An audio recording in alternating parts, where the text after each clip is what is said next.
Shadow of the Erdtree added more faith weapons, and now it lets you do this.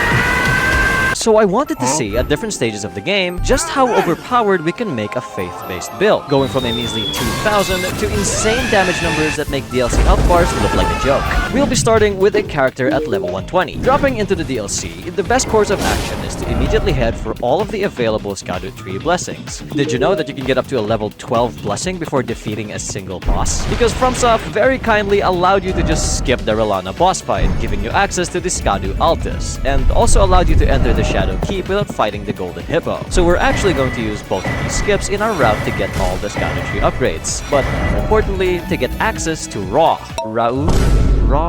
The path here can just be accessed from the Specimen Storehouse, which you can access by jumping down from the Black Keep entrance, which you get to by riding up this elevator at the end of the path you'll find after jumping down the ruins of Moor, and following the path from Balny Village all the way to the Shadow Keep. By the way, getting close to the Shadow Keep will progress all of the NPC questlines, but I find that you don't actually miss out that much if you just exhaust everyone's dialogue before reaching the keep. The most important of which is to do Moor and Fiolier's liquid exchange to progress both of their questlines. Also, make sure to buy the deadly poison perfume bottle from Fiolier. This is a surprise tool that will come in handy later. But anyways, back in Raw, we'll be making our way through the path progression, also getting the available Skadu Tree fragments. Because at the end of the path, on the way to the boss room, we can take a left and find at the end of the corridor the Pest Thread Spear's incantation, which might get you asking. Surely an incantation that you can get as you start the DLC is just a measly starting spell. Except it's the strongest spell against enemies that are at least 2 sauces tall. The Pest Thread Spear's incantation is a chargeable physical damaging spell that can hit enemies multiple times.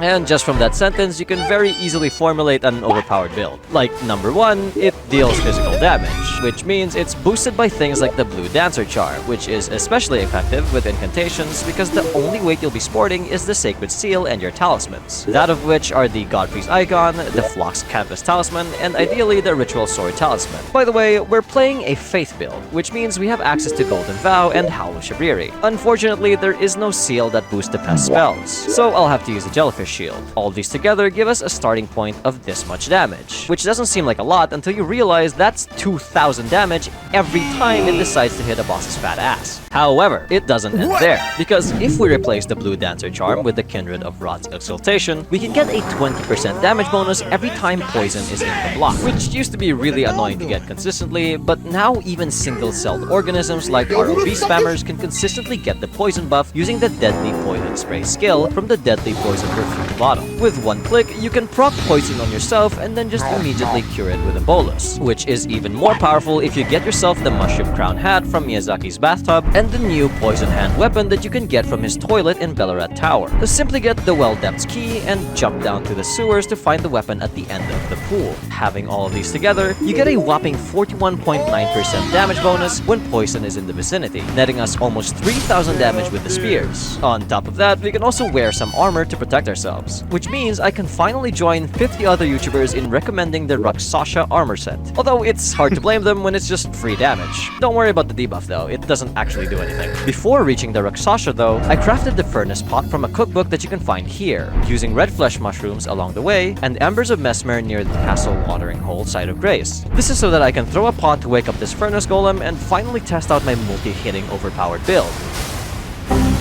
Wait, what? Okay, so apparently when it's down, its body stops being a hitbox. Thanks, Michael Zaki. Anyways, beating this furnace golem gives me the blood-sucking crack tier that periodically takes your health in exchange for 20% damage. The health drain being completely negated with spells like Blessing of the Erdtree. All of these together gives us a total of 6,000 damage per hit before killing a single boss in the DLC. I left the Rakshasa set for last because some people would consider this a boss, but allow me one attempt at proving you otherwise. Here's the full build against a hippo. Now, in the mid-game, I set out to make the next strongest build by climbing the Jagged Peak, doing Egon's quest along the way, and destroying the shit out of anything that crosses me. Up here, I'm meant to talk to the dragon wife Floor Sacks and initiate her quest, then continue climbing, not forgetting to kill this dragon and this dragon. This damage is definitely not foreshadowing for the trolling that's about to come. Killing those dragons lets me talk to Egon, and then press on to the Bale boss arena. I intended to kill Bale with Egon, but had to try and see how strong my build is if given the perfect opportunity. I was thinking I'd take out maybe a quarter of its health bar or so. What is this? Yeah, no, this spell is fucking insane. But I wanted to fight it with Egon because it's just mandatory at this point. And it also gives you a 20% damage bonus when you hear his voice lines. You shall haunt me no longer.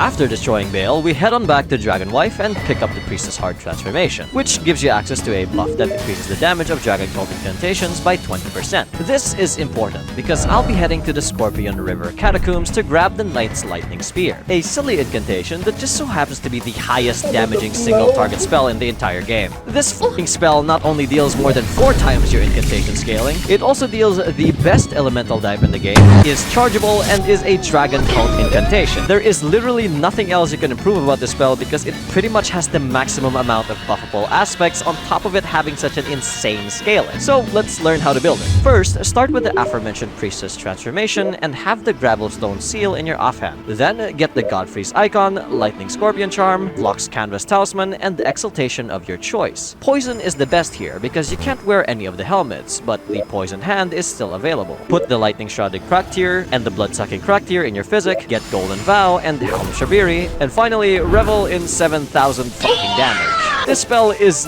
not funny. And not only are enemies' resistances lowered by any source of water, the spell itself also does a follow-up lightning strike that can hit larger enemies again. Like, bro, he's already dead. Stop beating the man. I'm really glad that Michael Zaki finally gave us the definitive answer to the best spell in the whole game. But would you believe me if I told you that we can get even stronger than this? Well, you see, this incantation build has a few downsides. First, most of your damage is front-loaded, dropping off in the first 15 seconds of the fight and then again after half a minute. Which is alright if you can kill the boss within the first couple seconds, but what if you can't? Like, for example, Promised Consort Radahn. Secondly, both the Pest Threads and the Knight's Lightning Spear have incredibly long casting animations, leaving you a very easy target for faster bosses in the DLC, like for example, Promised Consort Radahn.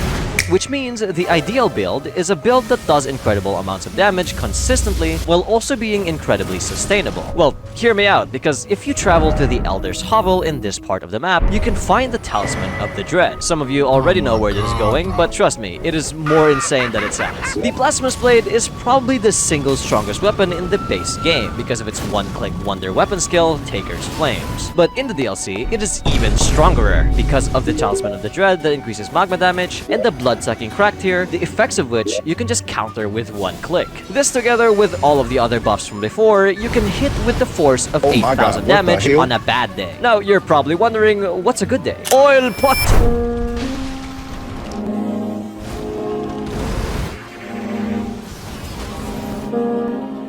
The Hefty Oil Pot is a new pot consumable in the DLC. You can get its recipe by jumping down here from the Skadu Altus and crossing the bridge to this body. The items are easily farmable from the Iyak River Cave side of Grace, where you simply turn left to get the Dew Gems. And if you go further down to the Iyak River downstream, you can jump down to this rock and shoot this bell bearing to get unlimited white flesh mushrooms. This pot reduces an enemy's fire resistance by 55%, which is fucking insane when given the opportunity. There are really no words for how strong this build can get, so I'll just show you my Promised Consort Radahn kill. I simply switched out the Fire Scorpion charm for the Dragon Crest Create Shield Talisman because minus damage negation can very easily lose you the fight. I also switched out the Kindred of Rot's Exaltation for the Golden Braid during the fight since I can't rebuff poison anyways. This fight really shows just how sustainable this build can get, as well as its ease of use being as fast as a charged heavy attack but heals you. Oh, and did I mention that I trolled you? Because you can actually get this build at the start of the fucking DLC. I just saved it for last because it's the definitive strongest out of all the Faith builds.